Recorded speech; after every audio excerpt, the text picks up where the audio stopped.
Estamos de volta às histórias clínicas. Hoje estamos a falar sobre depressão e suicídio e tenho comigo os meus colegas, a doutora Síria Pereira e o Dr. Filipe Vicente. Síria e Filipe, entretanto vamos voltar à reportagem, vamos ouvir mais um bocadinho sobre a linha SOS Voz Amiga.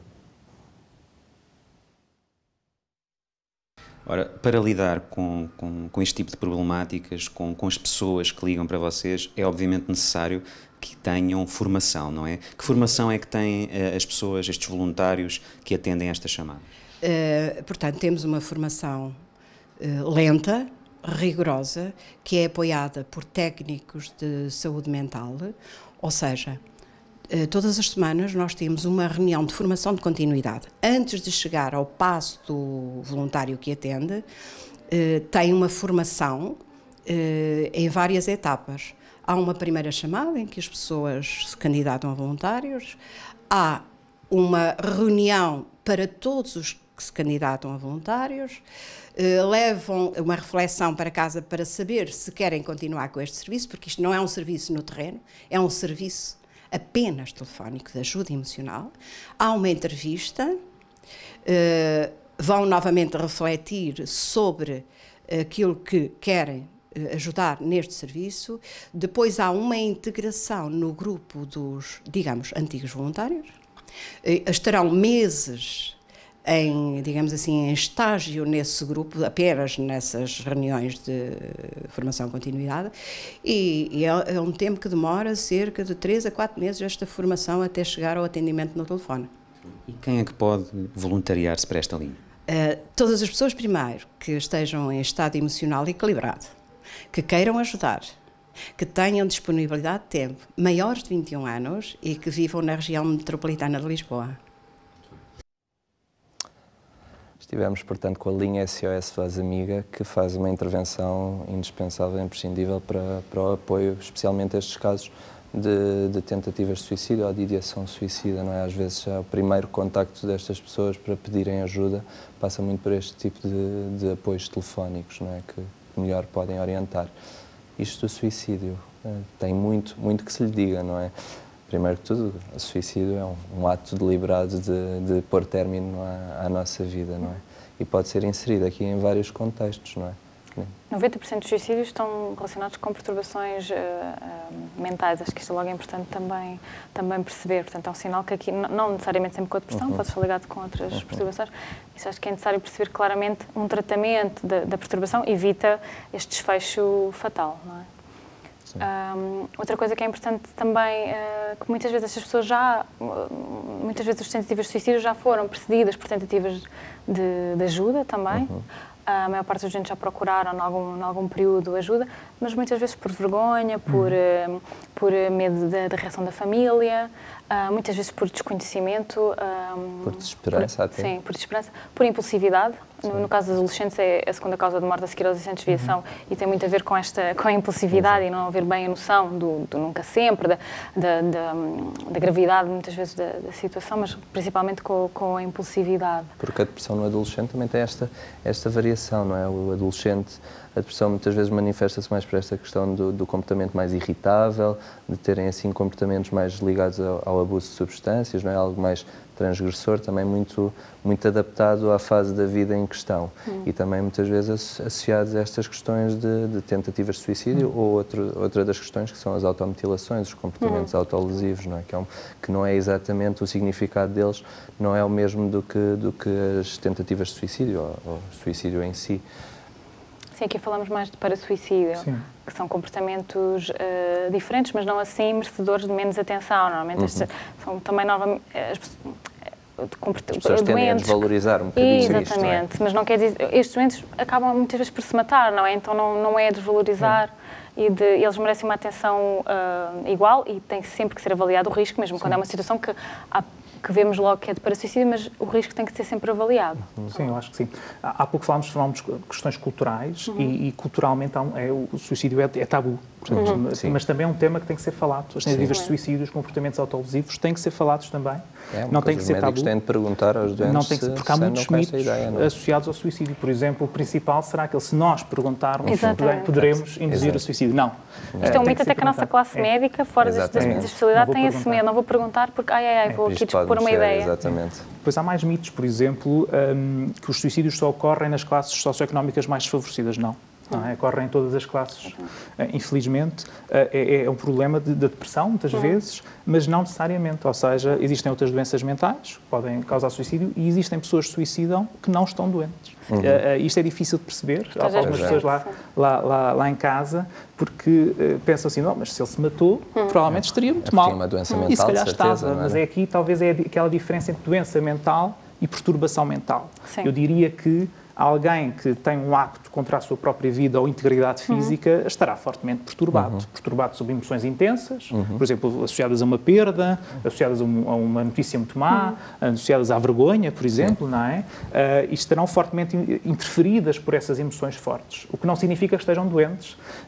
Portanto, mas independentemente desta diferença entre perturbação e doença mental, cada vez que existe ideias de morte ou de comportamentos autolesivos, merecem ser vistos por um médico. Não tem que ser necessariamente um médico psiquiatra, mas tem que ser visto por um médico para tentar, antes de mais, dissociar doença mental ou não doença mental, dentro da doença mental, que tipo de doença, será a depressão a principal, não é?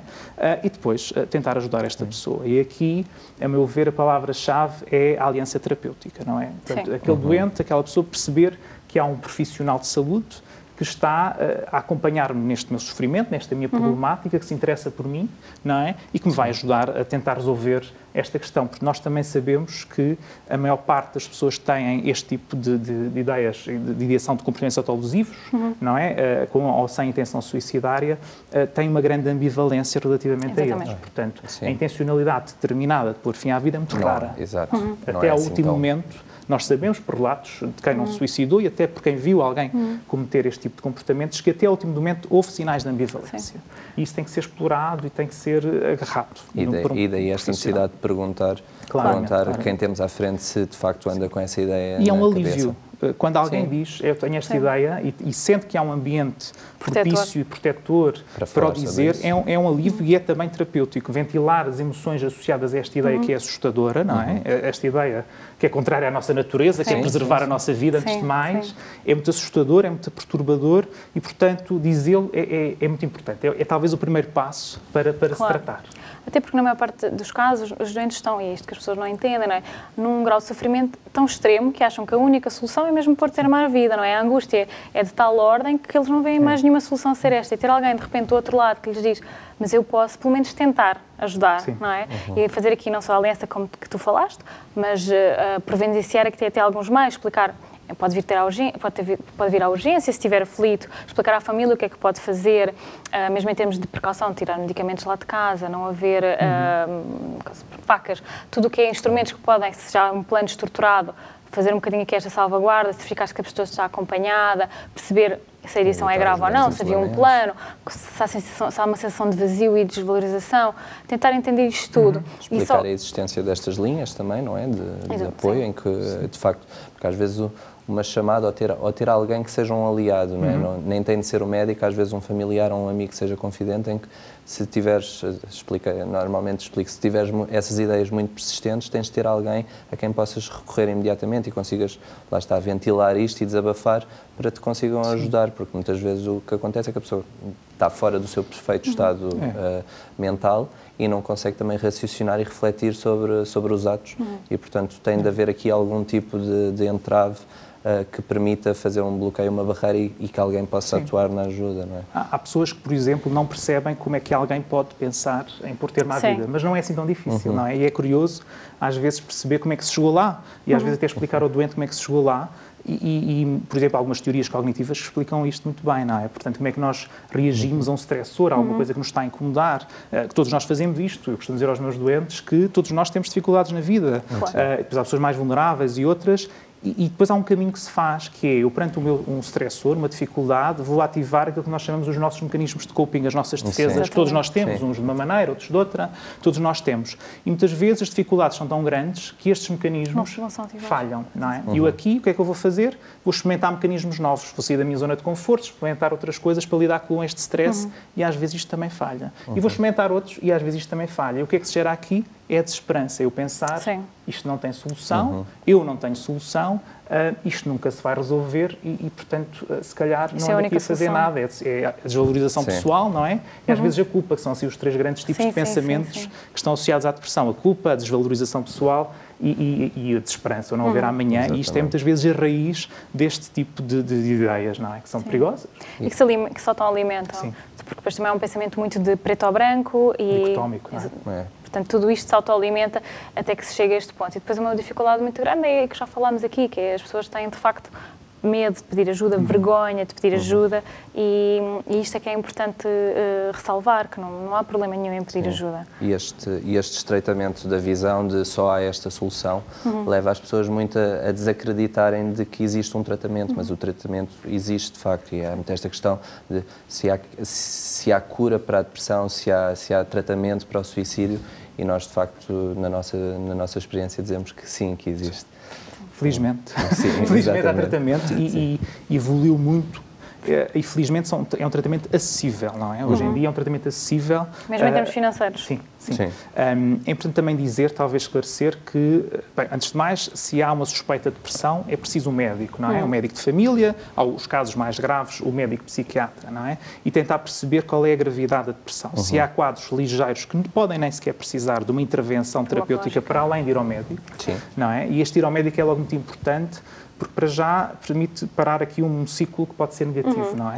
Permite perceber que se está a ser foco de atenção do médico, que pode aproveitar, por exemplo, para fazer uma avaliação de outros... Porque às vezes a depressão surge como manifestação de outra doença, não é? E permite também quebrar às vezes aqui estes ciclos, mudar algumas atitudes que nos quadros mais ligeiros pode ser o suficiente, não é?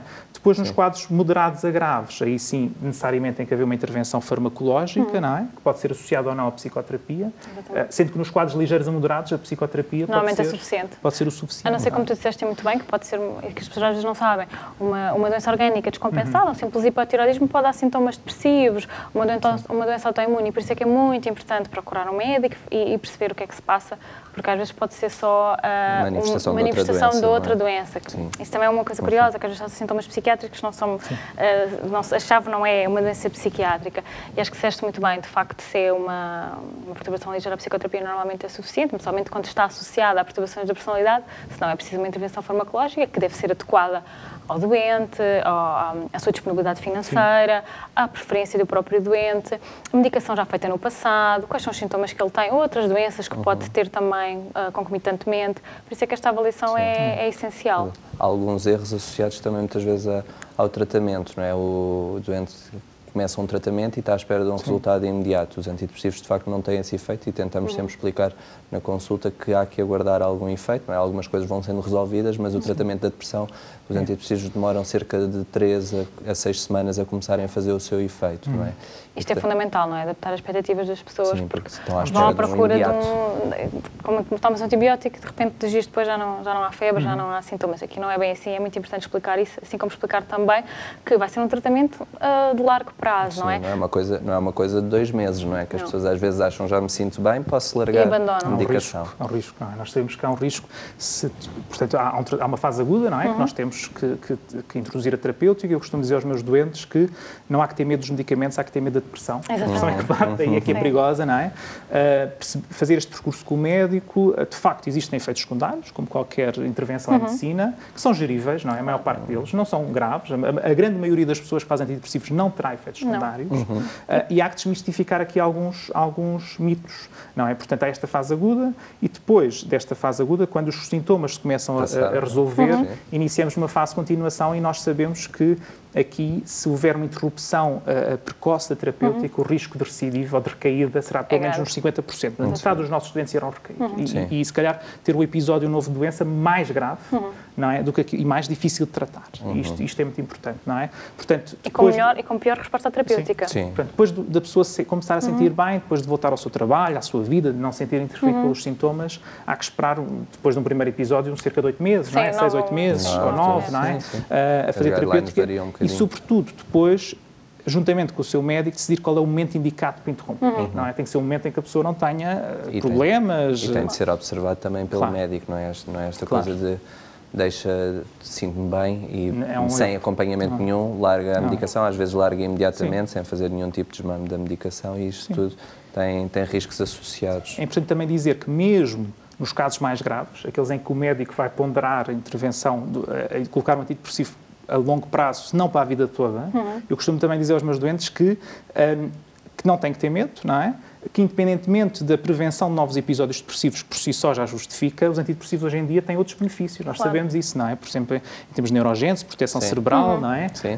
Hoje em dia há benefícios para além do tratamento da depressão. Portanto, são fármacos seguros, desde que se faça a vigilância médica que qualquer intervenção médica preconiza, não é? É muito pior, há sempre esta ideia que os medicamentos fazem mal, são tóxicos. As neurotoxinas produzidas pela depressão são muito piores do que os próprios fármacos, não é? Mas é um bocadinho o que falaste no início, é a falta de educação em relação à doença. É um fator de risco para a demência. Há pouco falavas em Alzheimer, não é? Nós sabemos que é um fator de risco, não é? É tóxico, a depressão é tóxica para o cérebro. Estas queixas cognitivas que surgem, que às vezes são simplesmente sintomas da depressão, num caso de evolução de uma depressão sem tratamento ou com recidivas múltiplas, isto de facto pode evoluir para um síndrome demencial.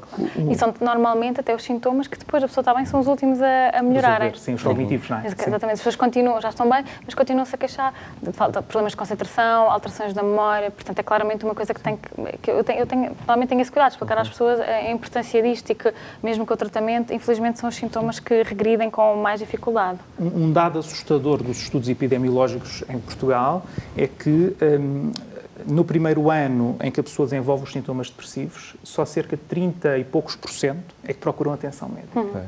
Portanto, andam cerca de 60% a 70% de doentes que ao longo do primeiro ano deixam instalar depressão e progredir os sintomas, não é? Sem qualquer tipo de tratamento ou avaliação médica, não é? Portanto, imaginem o que é as perdas nestas vidas, não é? Na vida interferida pela depressão, não é? E isto muitas vezes por esta falta de informação ou por este medo do que é que vai acontecer numa consulta de psiquiatria, o que é que vai acontecer se eu for a um médico e ele me der um antidepressivo. Serei maluco. Exato, exatamente. E as pessoas lutam contra isto porque acham que vão ser vistas como pouco motivadas, preguiçosas. É uma falha pessoal. Exatamente. É uma falha pessoal. Só não estás bem porque não queres e tens a que... Acontece muito esta coisa.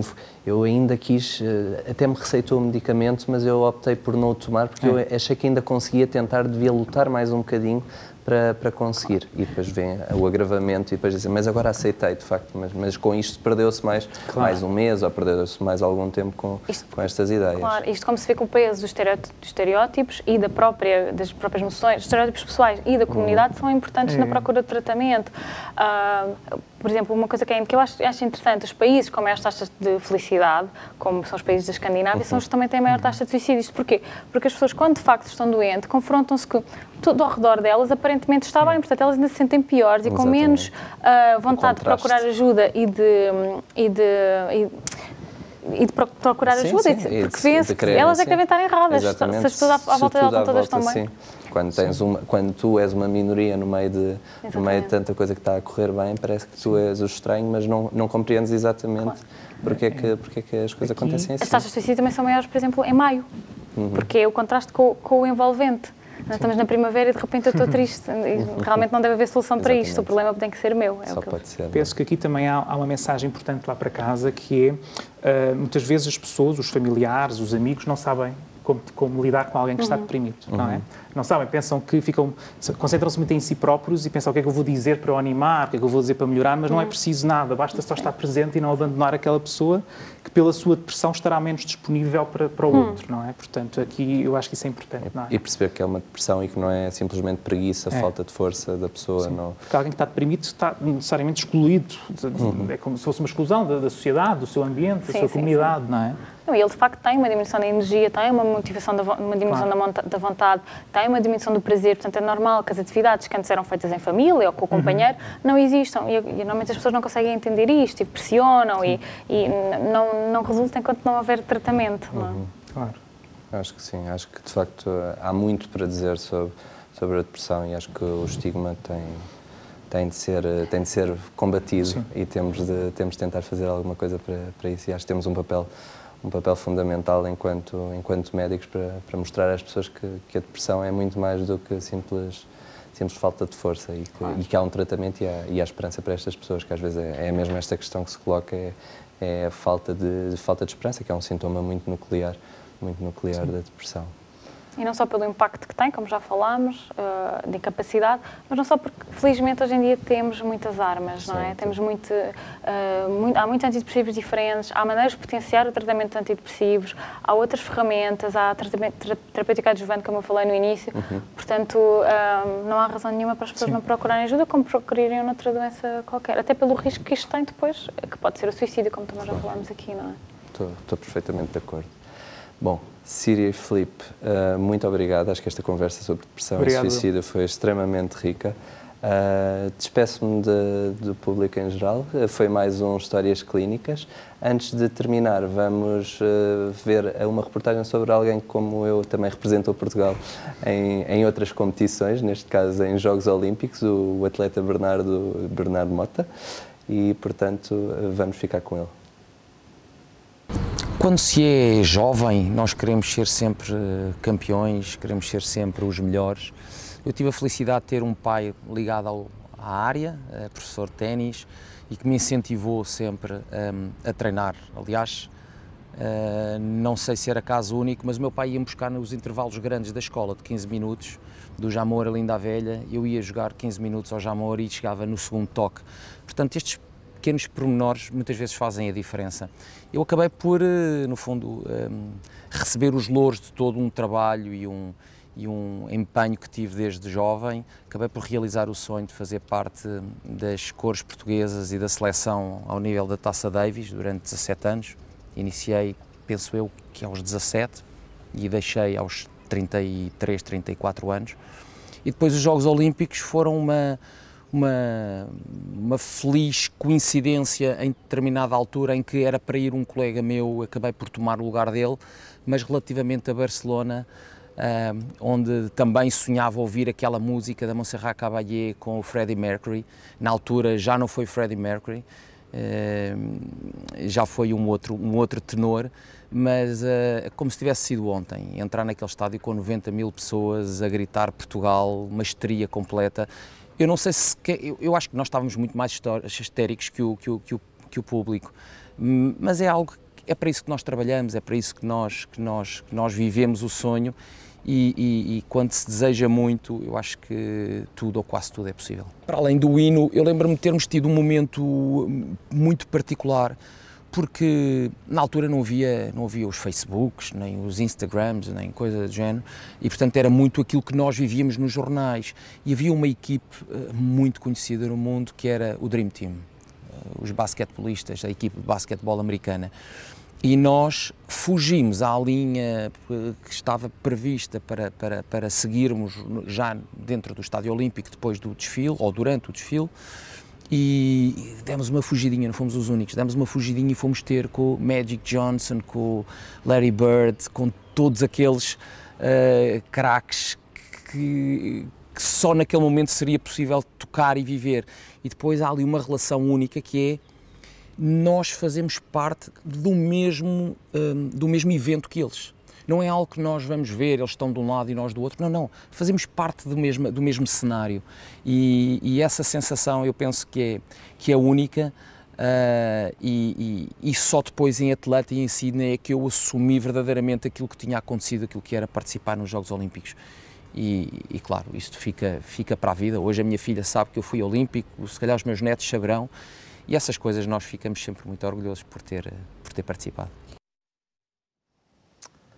Bernardo Mota é o tenista português com mais participações nos Jogos Olímpicos. Despeço-me de todos vocês, conto convosco no próximo programa, Histórias Clínicas. Até lá!